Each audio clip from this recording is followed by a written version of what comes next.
Are you struggling to score goals on FC25? Then don't worry, these tactics will help you score some goals. After watching my yesterday's video, many of you were asking me about my formation and tactics. We are running two formations and I am going to share the code for each of them in this video. However, remember, tactics alone cannot do anything. You also need an understanding of the tactics and how to use them in game. The speed boost, it has been nerfed, but it still works, okay?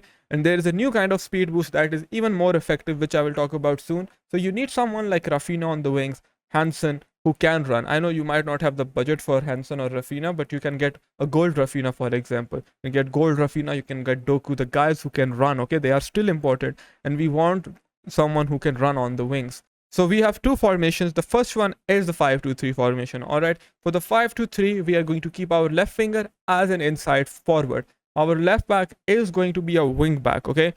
I don't put them as an attacking wing back because against good players, you are exposed on the counter attack. However, if you feel your attack is lacking, then you can put your left back as an attacking wing back. When we put our left wing as an inside forward, they will come inside, okay? And we will have support down the left-hand side by the overlapping run of our left back. Our right back is going to be a full back, balanced, but you can put them on a wing back if you really need more options. And especially if you don't trigger manual runs by using L1, LB, then put him on the wing back instruction. Otherwise, put him on full back and manually trigger those runs. All three of our defenders are going to be on the defend instruction, okay?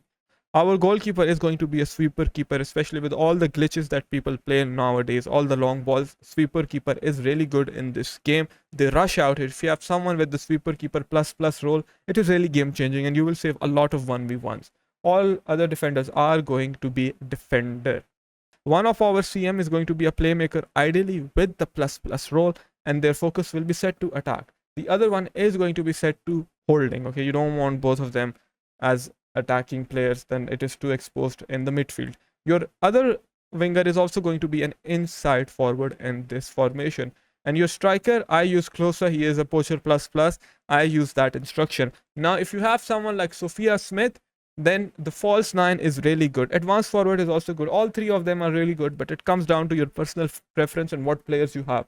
If you ask me what do I like the most in this formation, I like poacher and I like false 9 as opposed to advanced forward. These are my favorite ones. So if you have someone like a Griezmann, you can use him as a false 9. False 9 provides you an option to pass the ball. It connects your midfield with attack and you don't feel as isolated in the attack as you would feel with an advanced forward or poacher. With that being said, I use poacher. Closer is a great poacher. He's a poacher plus and I want him to make those runs.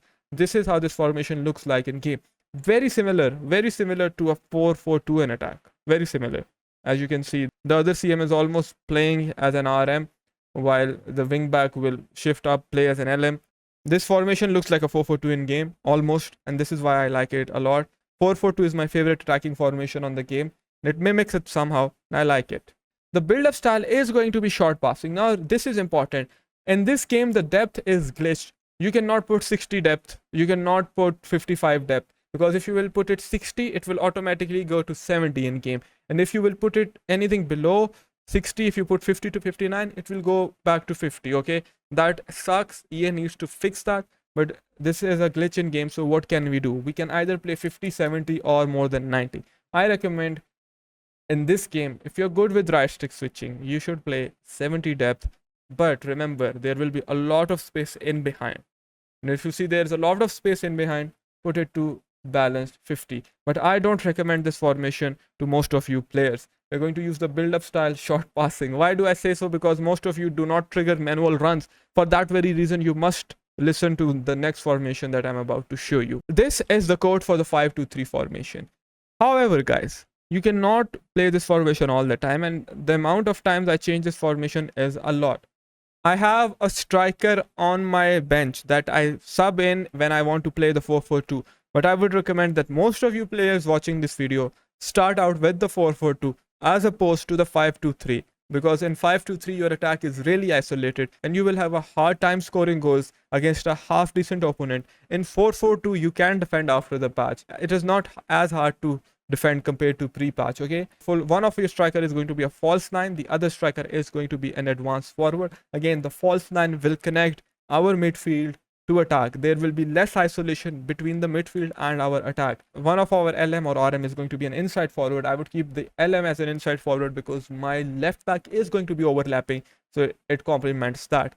The other one, however, is going to be a wide playmaker, and this is how it looks like in game. If you put both of them on inside forward, I feel it becomes too narrow.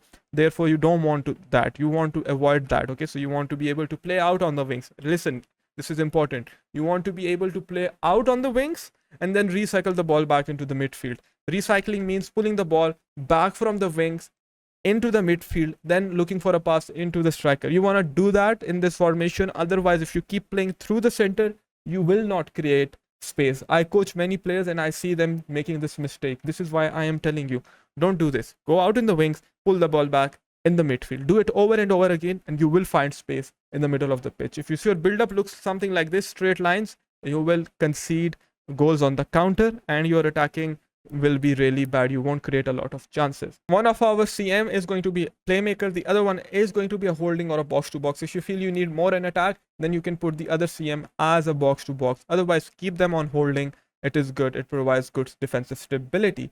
Your defenders are going to be defend. Your fullback is going to be balanced. One is going to be a wing back. Start in this formation. I recommend that. This is the code for the 4-4-2 formation. I will use, of course, balanced and 70. No short passing on this. I feel 4-4-2 is best played with balance and 70 depth. It's a formation that is more attacking formation, but if you are going to play it from minute 0, then I would recommend start out with balanced. If you feel that the opponent is getting too many chances and he is taking a lot of shots, then put to 70. Have some situational awareness and use your knowledge. Now, you might be wondering, how do I play with these formations in game? Then check this video out here.